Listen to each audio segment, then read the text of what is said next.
Hello. Hello.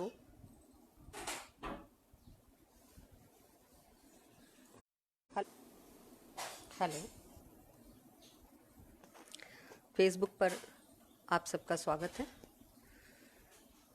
आज महादेवी की पुण्यतिथि है और इस अवसर पर स्त्री दर्पण पत्रिका द्वारा आयोजित एक महत्वाकांक्षी कार्यक्रम में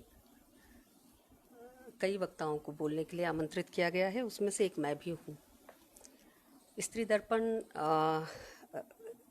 द्वारा आयोजित इस कार्यक्रम के लिए मैं आयोजकों को बधाई देना चाहती हूँ कि एक अत्यंत ज़रूरी कार्यक्रम जो शायद विस्मृत होता या एकाकी तरीके से एकल रूप में अलग अलग जगहों पर मनाया जाता, बजाय इसके एक बृहत्तर प्लेटफॉर्म स्त्री दर्पण के तौर पर इसके आयोजकों ने महादेवी के चाहने वालों को और स्त्री संबंधी मुद्दों पर सोचने विचारने वालों के लिए उपलब्ध कराया।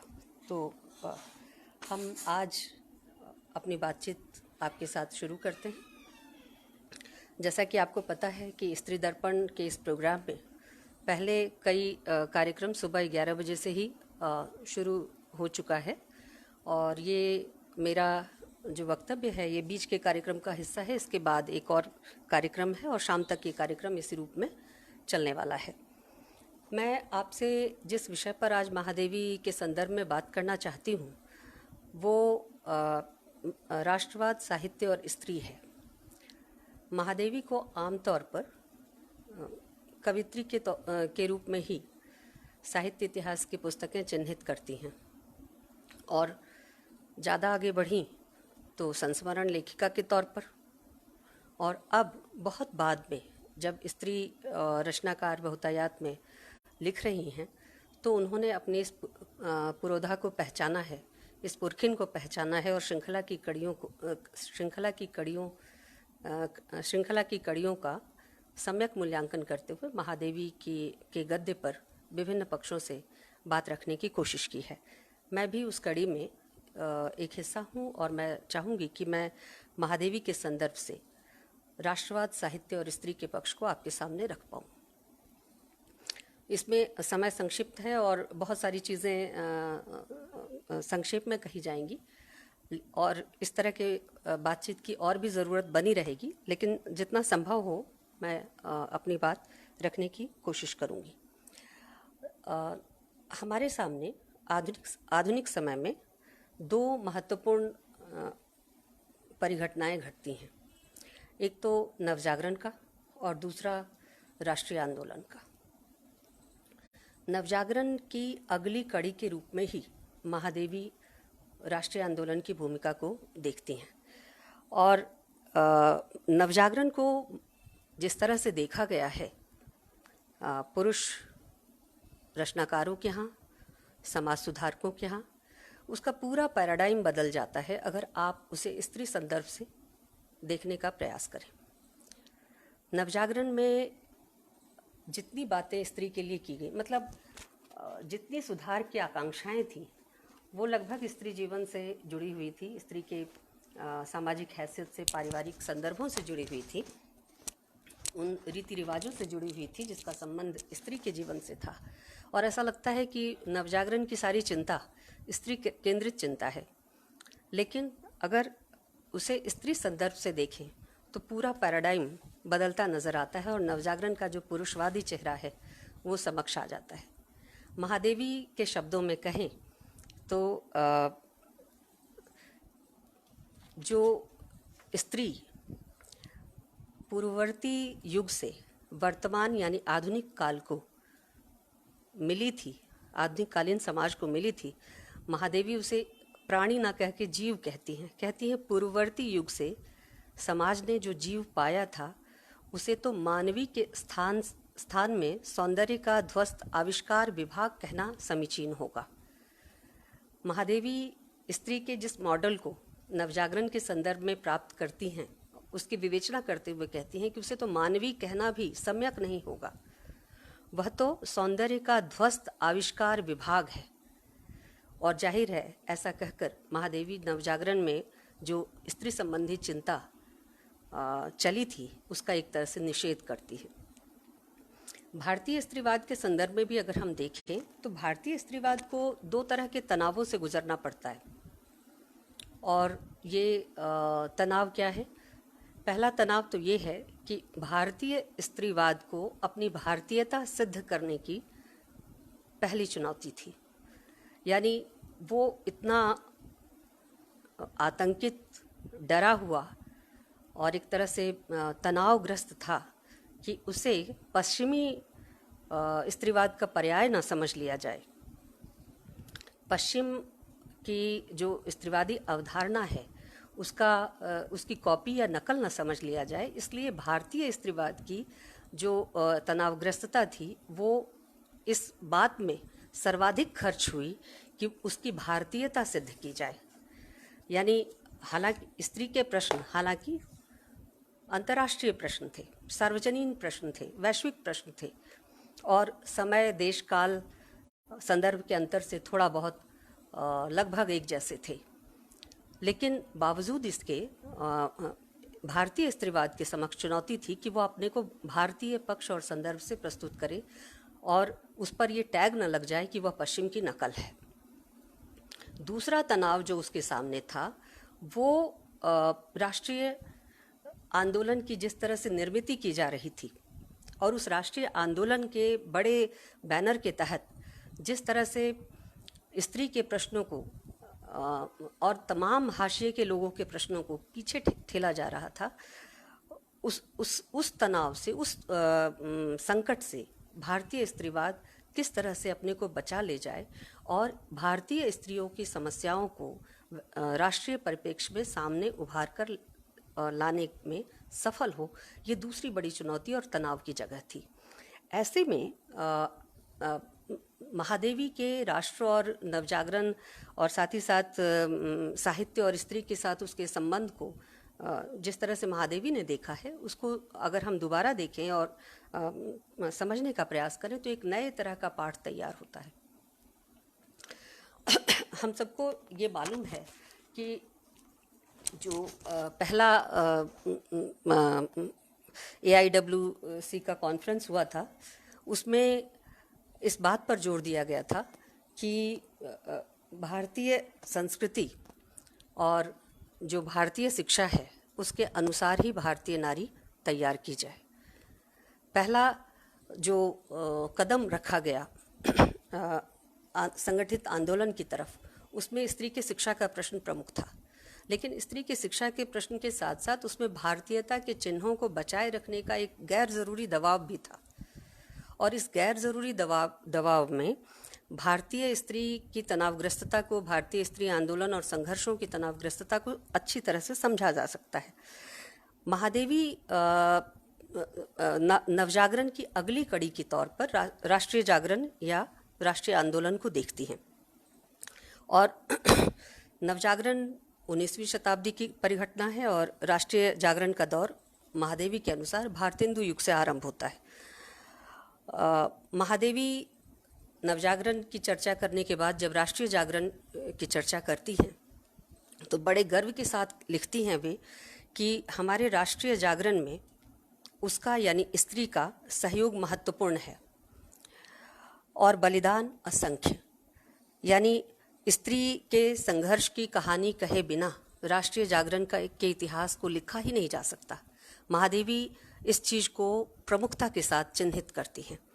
इसके साथ ही साथ महादेवी के लेखन के संदर्भ में जो अन्य उस समय लिख रही रचनाकारों की तुलना में ज़्यादा प्रोमिनेंटली, ज़्यादा स्पष्टता के साथ सामने आता है, वो है स्त्री के नागरिक के रूप में अधिकारों को चिन्हित करना।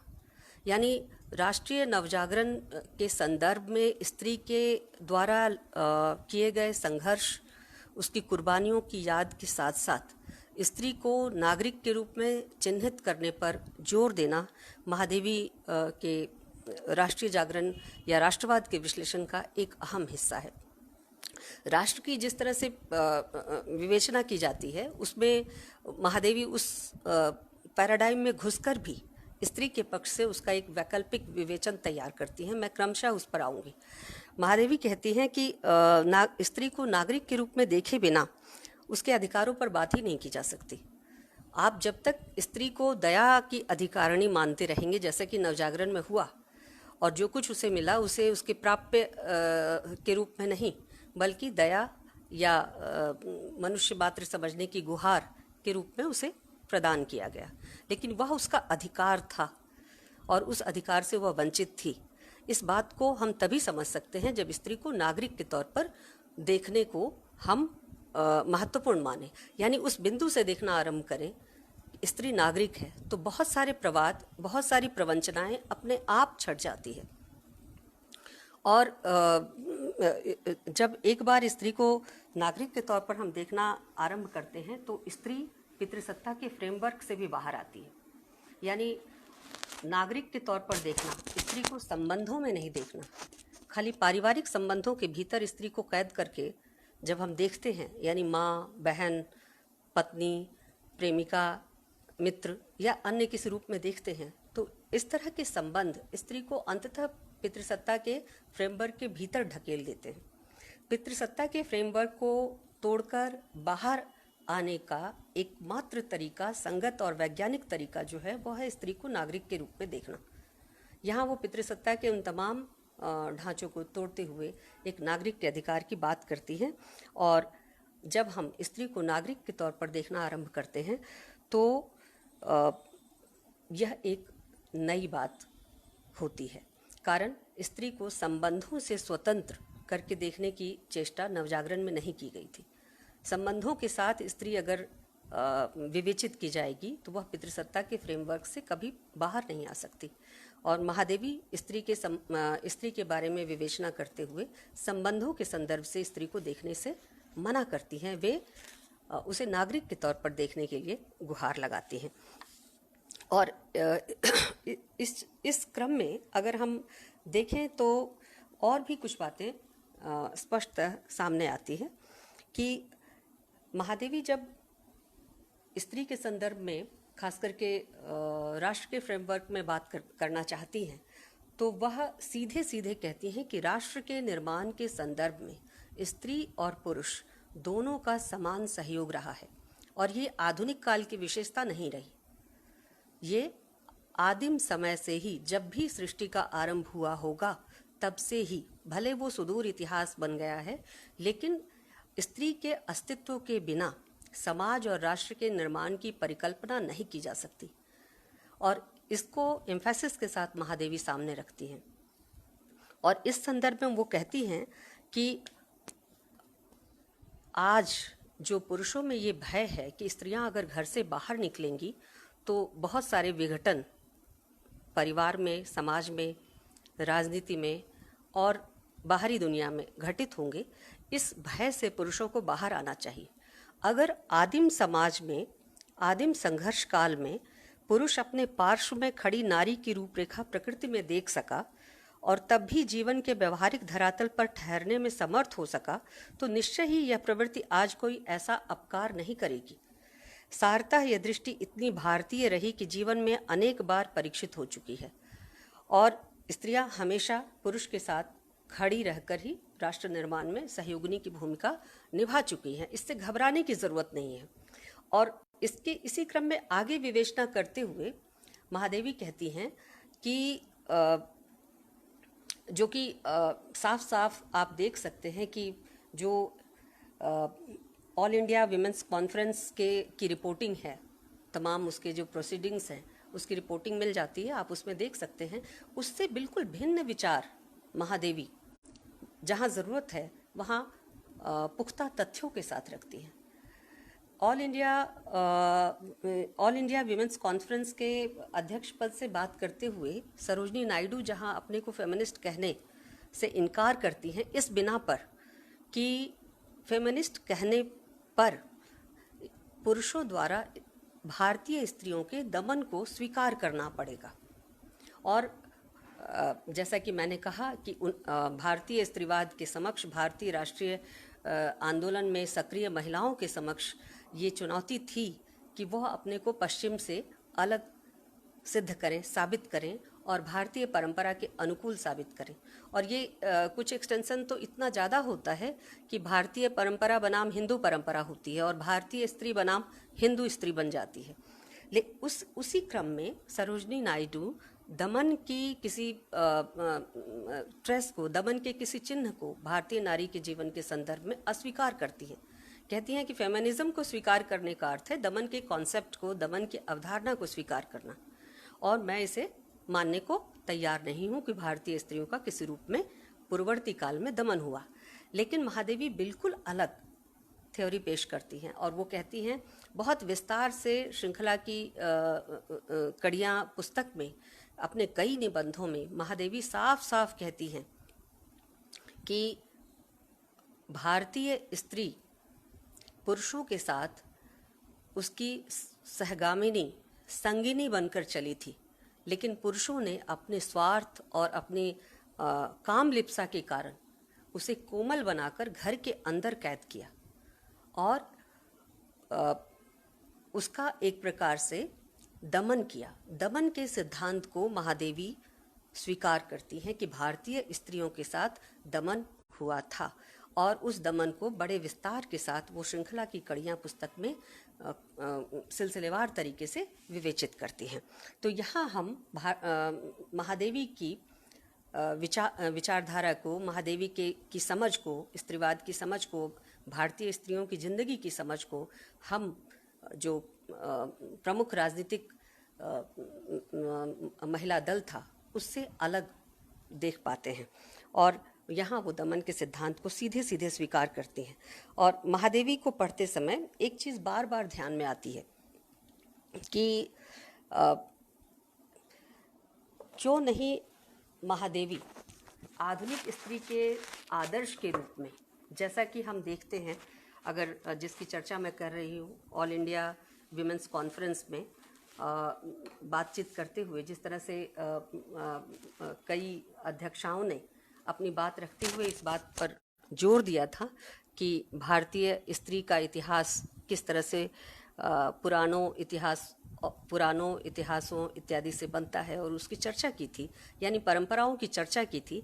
महादेवी स्त्री की उस पूर्व प्राप्त परंपरा की चर्चा नहीं करती महादेवी कहीं भी, लेकिन महादेवी खुद संस्कृत साहित्य और उसकी परंपरा का गंभीर अध्ययन करने वाली स्त्री थी और संस्कृत साहित्य में बहुत सारे रचनाओं का, साहित्य का उन्होंने अनुवाद भी किया था, वेद की ऋचाओं का अनुवाद किया था और वो बड़े सुंदर अनुवाद हैं। लेकिन इन सब के बावजूद स्त्री पर बात करते हुए महादेवी कभी भी सीता या सावित्री या इस तरह के चरित्रों को स्त्री के लिए आदर्श चरित्र नहीं मानती, बल्कि कई बार तो वो इसका एक तरह से पौराणिक स्त्रियों को याद करते समय वो कई बार बिल्कुल एक त्रासद सच्चाई की तरफ जो स्त्री के जीवन से जुड़ा हुआ है संकेत करने लग जाती हैं। वो कहती हैं कि सीता को विवाह करने के कारण उत्पीड़ित होना पड़ा और राधा को विवाह न करने के कारण उत्पीड़ित होना पड़ा। और इस तरह से महादेवी जो पूर्व प्राप्त परंपरा थी स्त्रियों की, उससे बिल्कुल अलग आधुनिक स्त्री और उसकी समस्याओं पर अपना ध्यान केंद्रित करती है। महादेवी सामाजिक स्त्री का जो मॉडल चाहती हैं उसमें एक अन्य पक्ष भी शामिल है। आमतौर पर स्त्री पर बात करें और इस नवजागरण में जो चीज़ गायब है और उस तरफ महादेवी ध्यान दिलाती हैं और नवजागरण से यह यात्रा राष्ट्रवाद तक चलती है। और राष्ट्रवाद में तो जो जिस तरह का राष्ट्रवाद की संरचनाएं तय की जाती हैं उसमें स्त्री के लिए बहुत सारे पक्ष और उस पर उसके सुरक्षा के लिए बनाए गए कानून उसके देह और उसके सेक्स को केंद्रित करके ही बने। तो एक सवाल था सेक्सुअलिटी या यौनिकता का। नवजागरण में स्त्री की सेक्सुअलिटी या यौनिकता के सवाल को एड्रेस नहीं किया गया था और स्त्री की यौनिकता को दरकिनार करके, यानी उस पर बात न करके, पीछे ठेल के हम स्त्री पर बात करें और स्त्री के जीवन के अन्य पहलुओं पर बात करें, लेकिन उसके स्त्री होने मात्र से जिस तरह से उसका दमन उत्पीड़न होता है और स्त्री होने मात्र से जिस तरह से उसकी विभिन्न जगहों पर सामाजिक बहिष्कृति होती है, सिर्फ इसलिए कि वह एक खास तरह की यौनिकता से युक्त है, महादेवी इस दृष्टिकोण का निषेध करती हैं। महादेवी साफ साफ कहती हैं कि अगर स्त्री है तो उसके साथ लगी हुई उसकी कामुकता भी है, उसकी यौनिकता भी है। स्त्री पर बात करते समय उसकी यौनिकता को माइनस करके बात नहीं की जा सकती, यह सच्चाई से आंख चुराना होगा। और इसी संदर्भ में वो कहती हैं कि हत्या सामान्य प्रवृत्ति न होकर वैयक्तिक विकृति है। यदि कोई व्यक्ति किसी की हत्या कर देता है तो यह सामान्य प्रवृत्ति नहीं है, यह वैयक्तिक विकृति है कि किसी आवेश में, किसी तल्खी में, किसी क्रोध या कमजोरी के कारण कोई किसी दूसरे व्यक्ति की हत्या कर दे। लेकिन वासना सहज प्रवृत्ति ही कही जाएगी। यह वासना स्त्री के लिए जिस तरह से रूढ़ बना दी गई, महादेवी उसे सहज प्रवृत्ति कहती हैं। और ये विचार के लिए एक नया आधार महादेवी के संदर्भ में और स्त्रीवाद के संदर्भ में हमें मिलता है कि स्त्री के साथ जुड़ी हुई जो उसकी यौनिकता है, उसकी जो सेक्सुअलिटी है, या स्त्री को जिस तरह से समाज में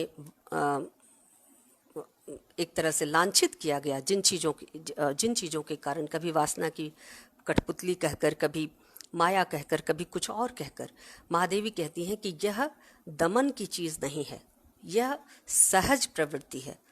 यह हत्या की तरह कोई अप्राकृतिक प्रवृत्ति नहीं है, कोई वैयक्तिक कमजोरी नहीं है।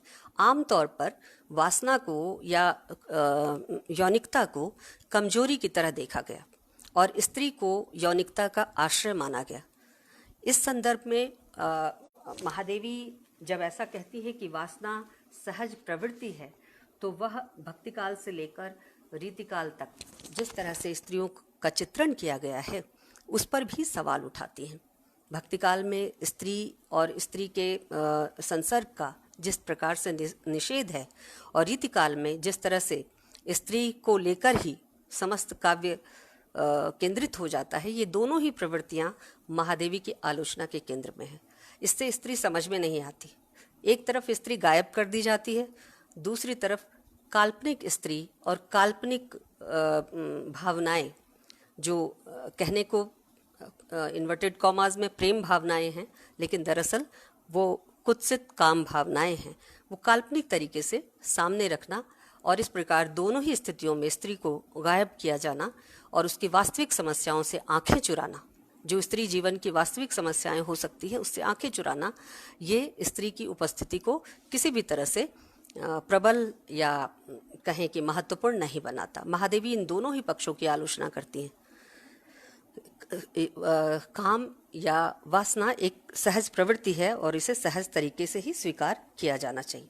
एक और चीज़ कि जब आप स्त्री पर बात करते हैं, खास करके राष्ट्र के संदर्भ में, तो स्त्री के जीवन का और मनुष्य जीवन का भी महत्वपूर्ण पक्ष होता है उसका घर। घर से ही हम स्त्री पुरुष के निर्माण की कार्यशाला शुरू कर देते हैं। स्त्रियां भी घर में बनाई जाती हैं और पुरुष भी वहीं बनते हैं। एक ही फैक्ट्री है, लेकिन दो प्रोडक्ट अलग अलग निकलते हैं। एक जगह से निकलते हैं, लेकिन समाज में दोनों की भिन्न भूमिकाएं होती हैं, क्योंकि बाहरी जो आधार है, बाहरी जो उपकरण हैं और विभिन्न तरह की संस्थाएं हैं जो घर से निकले विचारों को और एक तरह से पुष्ट और प्रतिपुष्ट करती हैं, उसकी वजह से पुरुष और स्त्री दो अलग अलग सांचों में ढल जाते हैं। स्त्री के जीवन के लिए जब महादेवी जिस समय लिख रही थी, 1930-40 का जो दौर था, महादेवी कहती हैं कि स्त्री के जीवन का एक महत्वपूर्ण आधार विवाह संस्था को बना दिया गया। ऐसा नहीं है कि विवाह संस्था पर महादेवी पहली बार बात कर रही थी, ऐसा नहीं है। प्रेमचंद भी बात करते हैं जैनेन्द्र भी बात करते हैं और अन्य रचनाकार जो उस समय के थे, पुरुष रचनाकार भी बात कर रहे थे। और तमाम तरह के लेख इत्यादि विभिन्न पत्र पत्रिकाओं में स्त्री के वैवाहिक जीवन से संबंधित प्रकाशित हो रहे थे। लेकिन महादेवी एक अन्य चीज़ कहती हैं कि स्त्री के संदर्भ में विवाह को उसके जीवन यापन का एकमात्र साधन बना दिया गया। यानी एक विवाह एक अनिवार्य स्थिति बना दी गई स्त्री के जीवन यापन के लिए, यानी जीवन यापन के साधन के तौर पर। अर्थात स्त्री को यदि पिता के घर के बाद युवावस्था में जिंदा रहना है, अपनी कोई भूमिका अदा करनी है, तो उसे विवाह करना ही होगा, क्योंकि वही उसके लिए जीवन यापन का एकमात्र साधन, अगर उसे समाज के भीतर रहकर जीवन यापन करना है तो वह बच रहता है। अन्यथा वो साध्वी हो सकती है या समाज से बाहर जा सकती है, कुछ और बन सकती है, लेकिन समाज के भीतर रहना है तो उसे जीवन यापन के साधन के तौर पर विवाह को स्वीकार करना होगा। लेकिन महादेवी इस तथ्य की, इस परंपरा की कटु आलोचना करती हैं और तल्ख स्वर में प्रश्न करती हैं कि क्या जीवन यापन के रूप में विवाह इतनी बड़ी चीज है कि उसके बदले स्त्री के नागरिक के रूप में जीने के अन्य तमाम अधिकार छीन लिए जाए? विवाह के बदले स्त्री को हासिल क्या होता है? महादेवी कहती हैं कि विवाह करना एक स्थिति है, संपूर्ण जीवन का पर्याय नहीं, लेकिन विवाह के बदले स्त्री को जो कुछ हासिल होता है वह उसके तमाम नागरिक अधिकारों का अपहरण है। और महादेवी इसलिए कहती हैं कि जीवन यापन के रूप में विवाह क्या इतनी बड़ी चीज़ है कि उसके बदले स्त्री के नागरिक के रूप में जीने के अन्य तमाम अधिकार छीन लिए जाएं। और ये स्त्री जीवन के संदर्भ में एक बड़ा प्रश्न महादेवी हमारे लिए रखते हैं। एक चीज़ और महत्वपूर्ण है जब हम महादेवी पे बात करें कि राष्ट्र की परिकल्पना या राष्ट्र के संबंध में जो प्रचलित धारणा है कि राष्ट्र बनता कैसे है, राष्ट्र की जो संरचना है वो किन किन इकाइयों से मिलकर बनती है, महादेवी उसके डिटेल्स में नहीं जाती। लेकिन महादेवी बहुत ही सुसंगत तरीके से एक नए पक्ष को, जो प्रचलित राष्ट्र का विमर्श है, उसमें दाखिल करती हैं, और यह स्त्री पक्ष है। महादेवी की भाषा बहुत ही मारक आलोचना की भाषा है, और वे जब उस भाषा का इस्तेमाल करते हुए राष्ट्र की और राष्ट्र के तमाम इकाइयों की विवेचना करती हैं तो बहुत ही दिलचस्प उदाहरणों के साथ करती हैं, अध्यापकीय शैली में। चूँकि वो अध्यापिका भी थी तो जो बात कहती हैं उसका कोई ना कोई उदाहरण देते हुए चलती हैं और बहुत ही रोचक तरीके से राष्ट्र की इस विवेचना को स्त्री के संदर्भ से एक नए परिप्रेक्ष्य में सामने रखती हैं। वो कहती हैं कि राष्ट्र के लिए सबसे ज़रूरी चीज़ क्या है? बहुत सारे परिभाषाकारों ने राष्ट्र के लिए, राष्ट्र के निर्माण के लिए तमाम तरह के ज़रूरी स्थितियों का चित्रण किया है। उसमें किसी ने जातीय भाषा पर जोर दिया, किसी ने सांस्कृतिक इकाई पर जोर दिया, किसी ने भौगोलिक इकाई पर जोर दिया, किसी ने राजनीतिक व्यवस्था पर जोर दिया। तो इन तमाम चीज़ों से परे एक नई बात महादेवी रखती हैं। वो कहती हैं कि आप कल्पना करके देखिए कि कैसा राष्ट्र और कैसी राष्ट्रीय भावना पैदा हो सकेगी अगर राष्ट्र के एक नागरिक का निकट के दूसरे नागरिक से कोई परिचय ही ना हो। एक घर, परिवार, समाज में रहते हुए स्त्री पुरुष की स्थिति में जमीन आसमान का अंतर हो, तो स्त्री की राष्ट्र की समझ और पुरुष की राष्ट्र की समझ में कोई अंतर होगा या नहीं?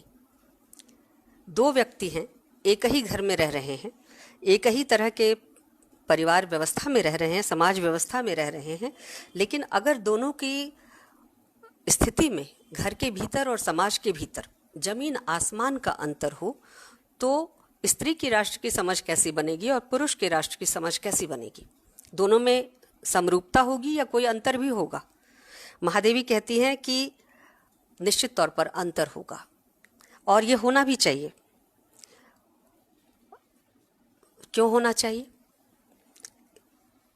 इसलिए होना चाहिए कि हाशिए की जो अन्य अस्मिताएं हैं, जिसमें स्त्री शामिल है, दलित शामिल हैं, अल्पसंख्यक शामिल हैं और अन्य जो उपेक्षित तबके हैं वे शामिल हैं, तो उनके लिए राष्ट्र का जो अर्थ है वो मुख्य धारा के लोगों के लिए व्याख्यायित राष्ट्र के अर्थ से भिन्न होगा और होना चाहिए। इसी अर्थ में बहुत ही शानदार व्यंग की शैली में महादेवी राष्ट्र प्रेम की पुंसवादी अवधारणा और समझ का काट प्रस्तुत करती हैं। वो कहती हैं कि जो निकट से अपरिचय है, जो निकट की दूरी है, जो इस आधुनिक वैज्ञानिक व्यवस्था की सबसे बड़ी खासियत है। महादेवी के समय यह देश आज़ाद नहीं हुआ था, लेकिन आधुनिकता की धमक, वैज्ञानिक चेतना की गूंज सुनाई पड़ रही थी। महादेवी बहुत तरीके से इस बात को कहती हैं कि इस आधुनिक वैज्ञानिक युग की जो सबसे बड़ी कमजोरी है वो क्या है? वो निकट का अपरिचय है। हम अपने सबसे निकट व्यक्ति के बारे में बहुत कम जानते हैं और निकट की यह जो दूरी है हमारे वैज्ञानिक युग की अनेक विशेषताओं में सामान्य विशेषता बन गई है। महादेवी कहती हैं कि अगर जड़ वस्तुओं को पास पास रख दिया जाए तो यह किसी सचेतन क्रम में प्रतिफलित होने वाला आदान प्रदान नहीं है। बहुत सारे सामान को आपने कभी दुकान में जाकर यह अनुभव किया होगा कि वहाँ तरह तरह की वस्तुएं सजी होती हैं, बहुत ही लुभावनी, बहुत ही आकर्षक पैकेजिंग में, लेकिन उन वस्तुओं का किसी दूसरे वस्तु के साथ कोई संपर्क नहीं होता, जीवंत संपर्क नहीं होता। वो जड़ वस्तुओं का संपर्क है जो पास पास तो हैं लेकिन उनमें कोई आदान प्रदान का भाव नहीं है, कोई लेन देन की स्थिति कभी नहीं बन पाती। तो ऐसे में सचेत व्यक्ति अगर पास पास है तो वह दूसरे व्यक्ति से सीखता भी है, कुछ लेता है तो कुछ देता भी है। महादेवी कहती हैं कि यह जो निकट की दूरी है, जो इस वैज्ञानिक युग की बहुत सारी विशेषताओं में से एक विशेषता बन गई है, यह राष्ट्रवाद के लिए और बनते हुए राष्ट्र के लिए सबसे बड़ा खतरा है। और महादेवी की यह बात आज सच साबित हो रही है। निकट की दूरी आज जो हमारे देश के समक्ष जो चुनौती है वो सभी पार पा लेने योग्य हो सकती हैं, लेकिन ये निकट की दूरी जो है, यह निकट की दूरी, इस चुनौती को अगर हम अनदेखा करते हैं तो तमाम चुनौतियों को जीत लेने के बाद भी शायद हम आधुनिक राष्ट्र में तब्दील नहीं हो सकते और हम चेतना के स्तर पर बहुत पीछे ही रहेंगे। महादेवी ने बहुत पहले इस चीज़ को पहचाना था कि आधुनिक युग का, आधुनिक राष्ट्रवाद का सबसे बड़ा संकट क्या है, ये अपरिचय, ये निकटता की जो दूरी है वह। और इसी बातचीत को और आगे बढ़ाने के क्रम में मैं महादेवी के राष्ट्रवाद से एक और पक्ष आपके सामने रखना चाहूँगी। महादेवी राष्ट्र और राष्ट्रवादी चेतना का जिस तरह से विवेचन करती हैं, उसमें कौन सी नई चीज़ें वे शामिल करती हैं जिसको स्त्री के पक्ष से ही देखा जा सकता है, कोई स्त्री ही ऐसा कर सकती थी और महादेवी ने वो कर दिखाया। महादेवी की जो पहली धारणा थी वो मैंने आपसे डिस्कस की। दूसरी जो उनकी महत्वपूर्ण धारणा है राष्ट्र के संबंध में, वो कहती हैं कि राष्ट्र की अवधारणा सामूहिक साहचर्य का नाम है, लेकिन सामूहिक साहचर्य मात्र अपने आप में निकटता का परिचायक नहीं है। हम एक साथ रह रहे हैं, एक गली एक मोहल्ले के वासी हैं, इसका अर्थ ये नहीं है कि हम निकट से एक दूसरे को जानते भी हैं, हमारा कोई परिचय का संबंध भी है। आज सबसे बड़ा संकट यही है, मनुष्य का मनुष्य पर भरोसा नहीं है, क्योंकि हम आदान प्रदान करना बंद कर चुके हैं। हम एक दूसरे से विचार का, भाव का, संवेदनाओं का विनिमय बंद कर चुके हैं और एक अनकही ईर्ष्या, अनकही स्पर्धा में जीना सीख गए हैं।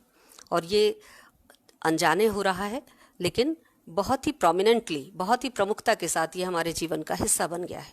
महादेवी कहती हैं कि राष्ट्र की अवधारणा केवल एक भौगोलिक सीमा का नाम नहीं है, ये सामूहिक साहचर्य का नाम है।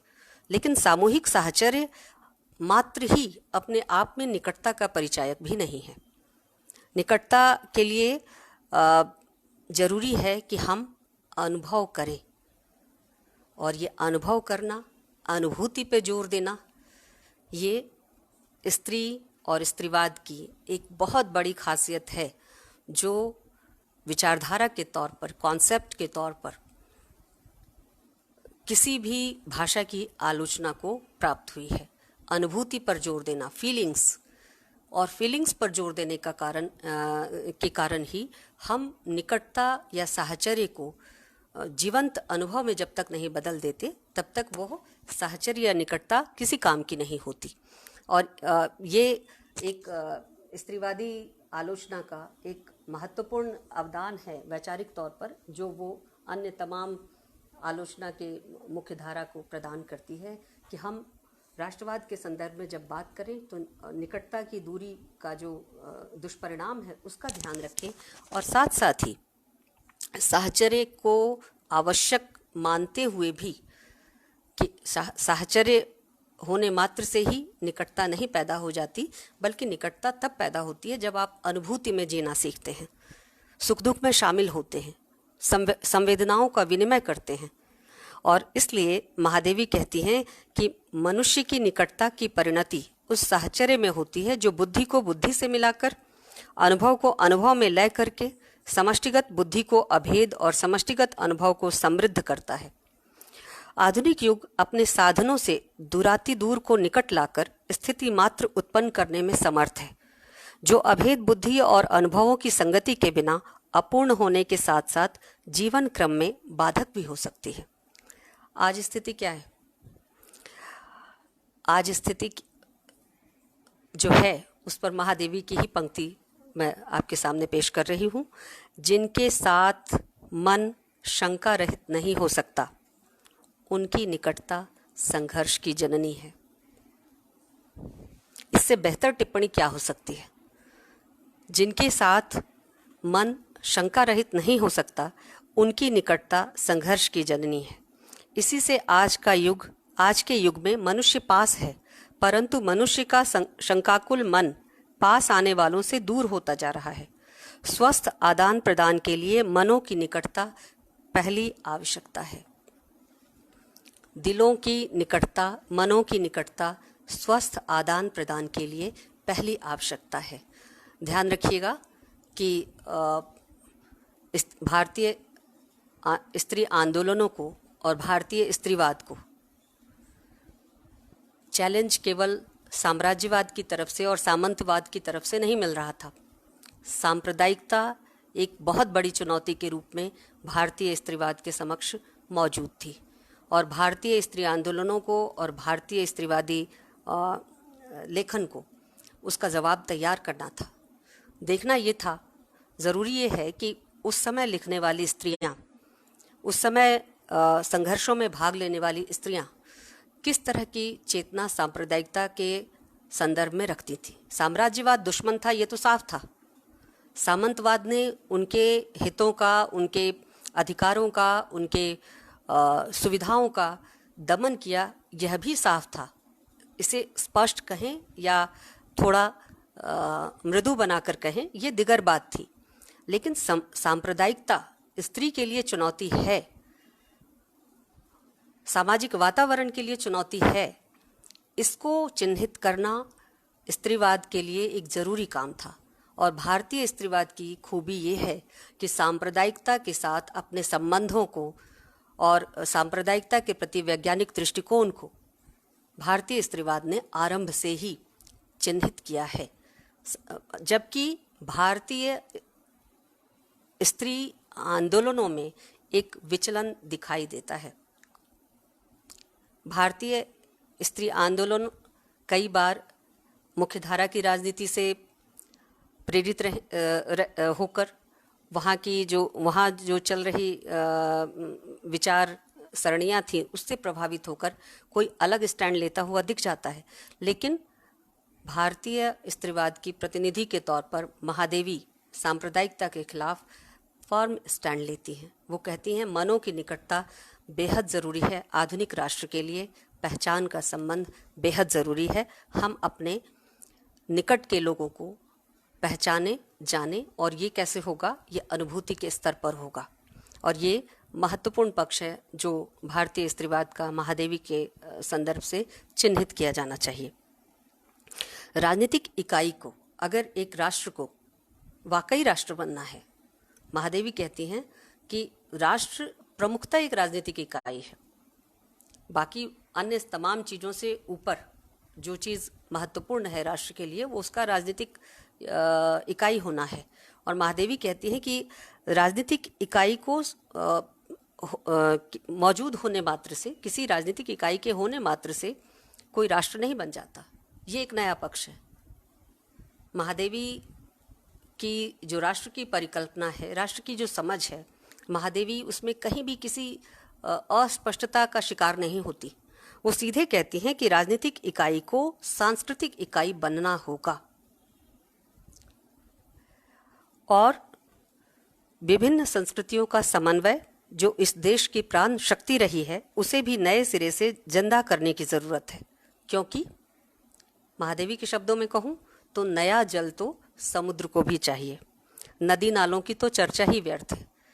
अगर राष्ट्र मानव महासमुद्र बनना चाहता है, रविन्द्रनाथ टैगोर के शब्दों में, तो इस मानव महासमुद्र में नए जल की आवाजाही ज़रूरी है, नदी नालों की तो चर्चा ही व्यर्थ है।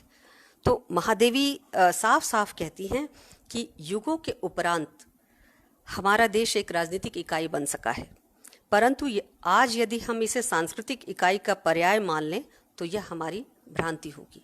सांस्कृतिक इकाई बने, कोई राष्ट्र सांस्कृतिक इकाई बने, इसके लिए प्रयत्न और लगातार प्रयास की ज़रूरत है।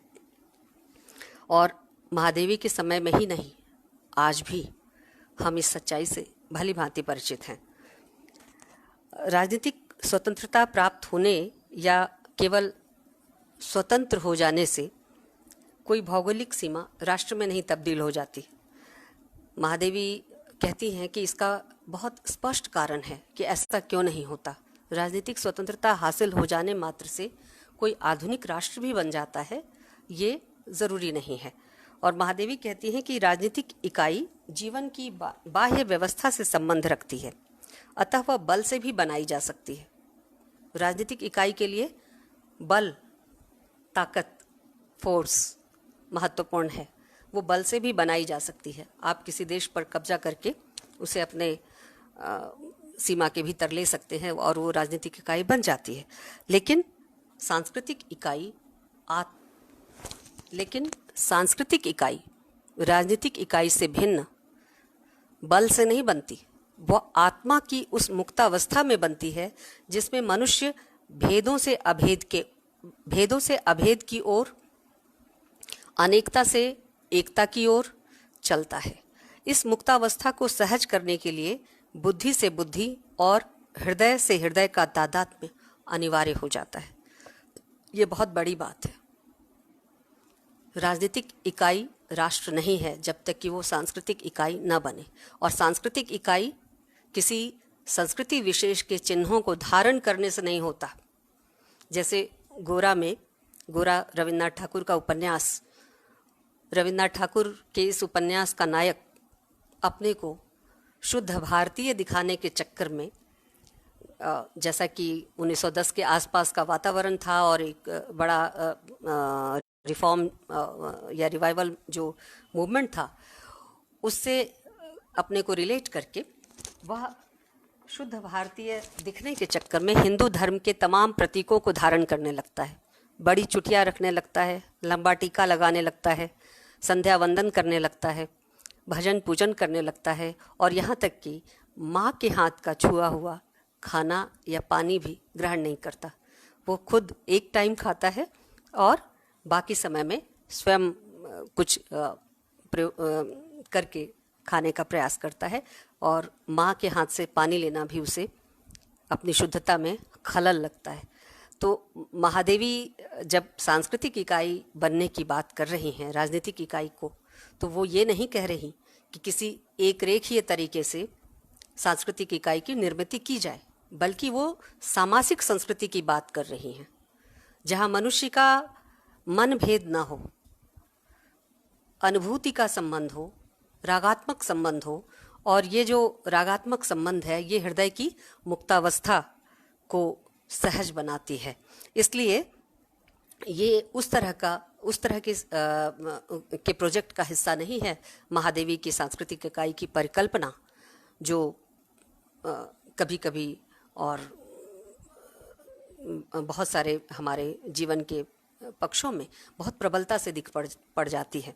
तो महादेवी बहुत साफ साफ कहती हैं कि जो ये आधुनिक राष्ट्र बनने की जो प्रक्रिया रही है भारत की, इसमें बहुत झोल है, बहुत गड़बड़ झाला है। राष्ट्रीय आंदोलन में सब कुछ भला भला नहीं था, उसमें बहुत सारे अंतर्विरोध भी थे। अंतर्विरोधों पे बात न करना और केवल राष्ट्रीय आंदोलन के इतिहास को एक रेखीय ढंग से प्रस्तुत करना, उपलब्धियों के रूप में प्रस्तुत करना, संघर्ष के रूप में प्रस्तुत करना, लेकिन उसके अंतर्विरोधों को नज़रअंदाज करना, ये राष्ट्र और राष्ट्रीय आंदोलन और राष्ट्रवाद की परिकल्पना, इसका सही परिप्रेक्ष्य हमारे सामने प्रस्तुत नहीं करता। जब राष्ट्रीय आंदोलन की उपलब्धि, उसका नतीजा राष्ट्र के रूप में, राष्ट्र की राजनीतिक इकाई के रूप में हमें हासिल हो गया, तो इसके अंतर्विरोध और भी स्पष्ट होकर हमारे सामने आए, और भी ज़्यादा स्पष्ट हुए। हमने सिर्फ आज़ादी नहीं पाई, आज़ादी के साथ विभाजन भी पाया, और यह जो विभाजन था ये किसी भी तरह से समरस सांस्कृतिक इकाई का परिणाम नहीं था, ये मनभेद का ही परिणाम था। और इसमें राजनीतिक शक्तियाँ जितनी सक्रिय थीं, सांस्कृतिक वैमनस्य भी उतनी ही बड़ी भूमिका निभाता है। तो ऐसे में महादेवी इस बड़ी परिघटना को भूल जाती, इस बड़ी बात को न कहती और राष्ट्रीय उपलब्धि के तौर पर आज़ादी का जश्न मनाती, तो शायद बहुत कुछ स्त्री के पक्ष से, स्त्री के संदर्भ से कहना महादेवी के मुंह से बाकी रह जाता। महादेवी ने बहुत तरीके से अपने उदाहरण परक जो उनकी शैली है उसमें कहा कि हर क्रांति, हर संघर्ष और हर उथल पुथल अपने साथ कुछ वरदान और कुछ अभिशाप लाते हैं।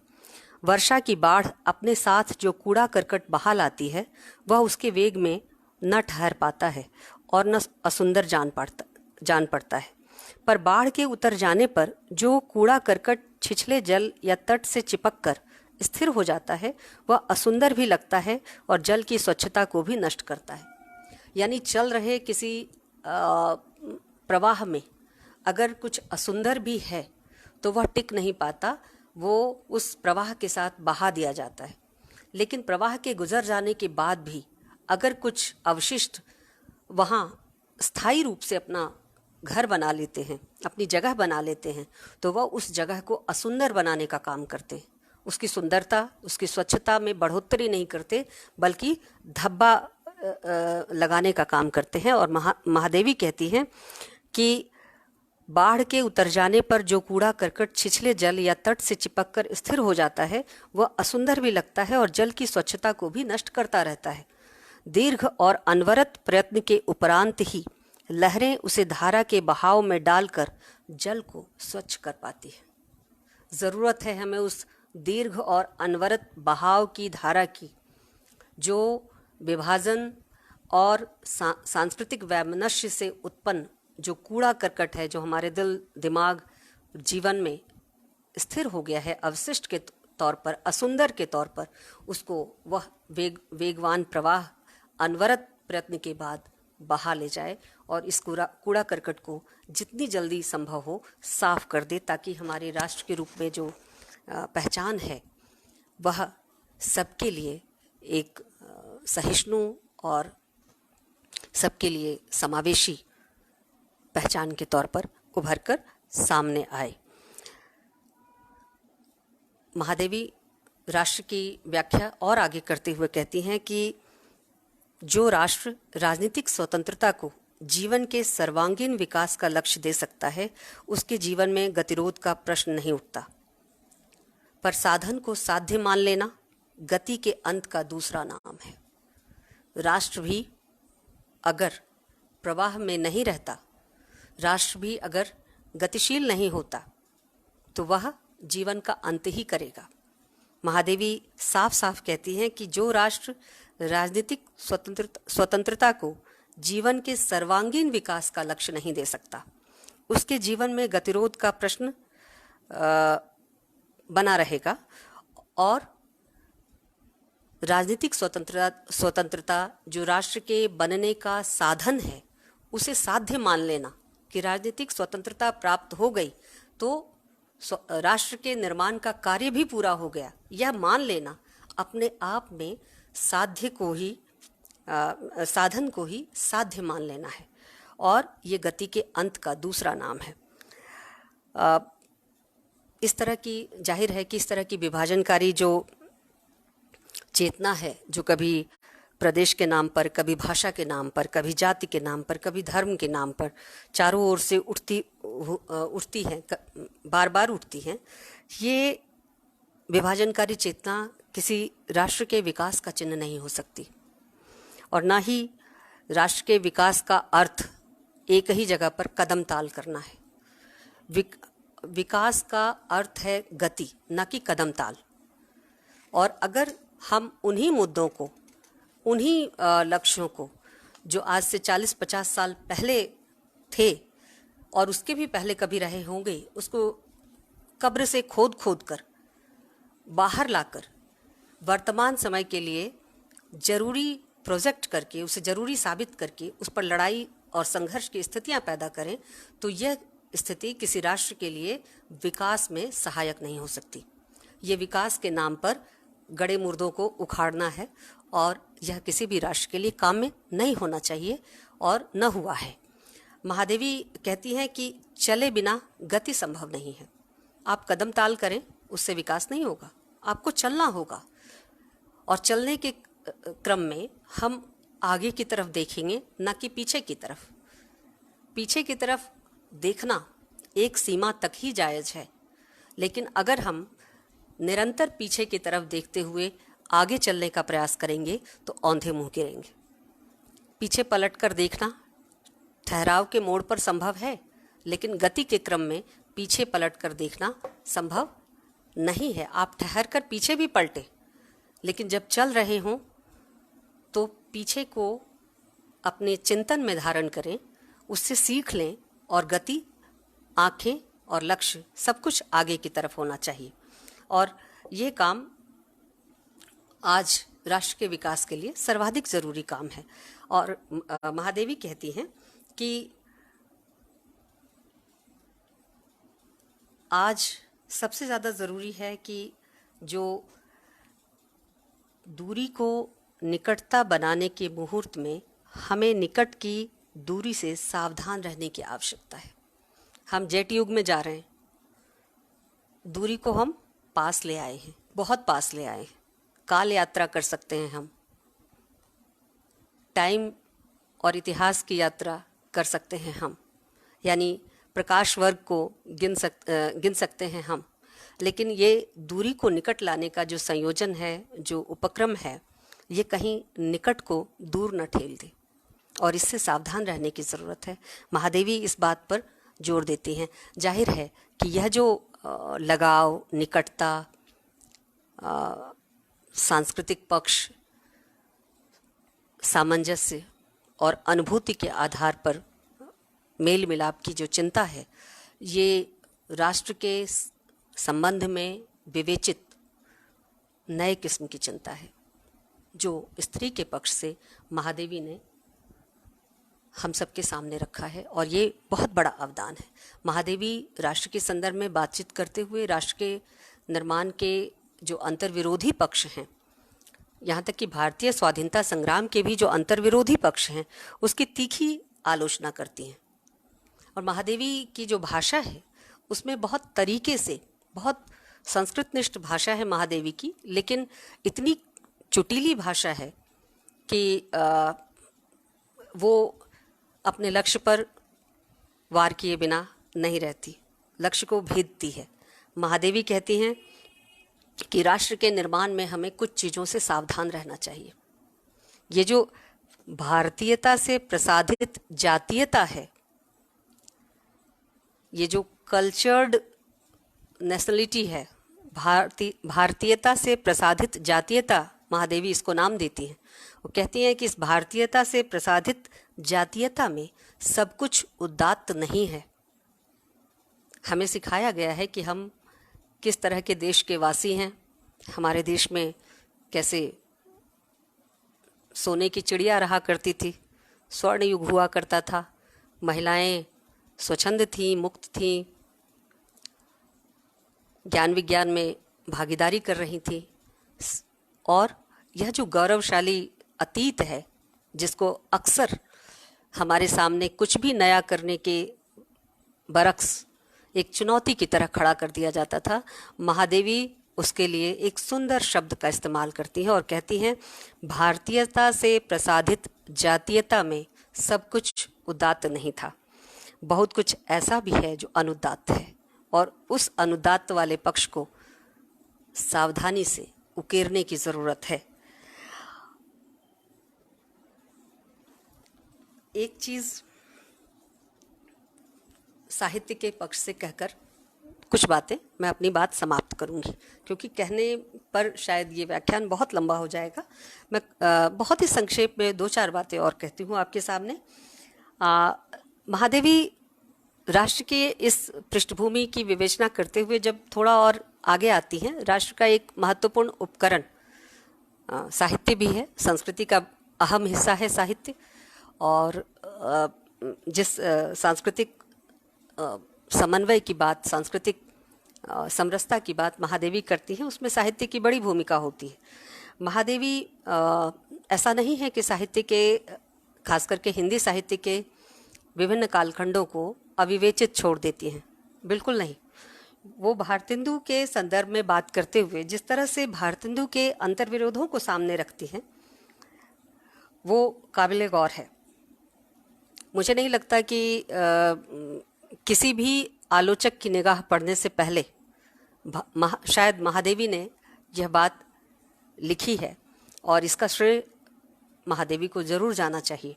महादेवी लिखती हैं भारतेंदु युग के संदर्भ में कि उस युग की राष्ट्रीयता और उसके अंतर्विरोध की चर्चा करती हैं, और कहती हैं कि साझी संस्कृति की चेतना की विस्मृति और साम्राज्यवाद विरोधी चेतना का अभाव भारतेंदु युग की महत्वपूर्ण कमजोरी थी।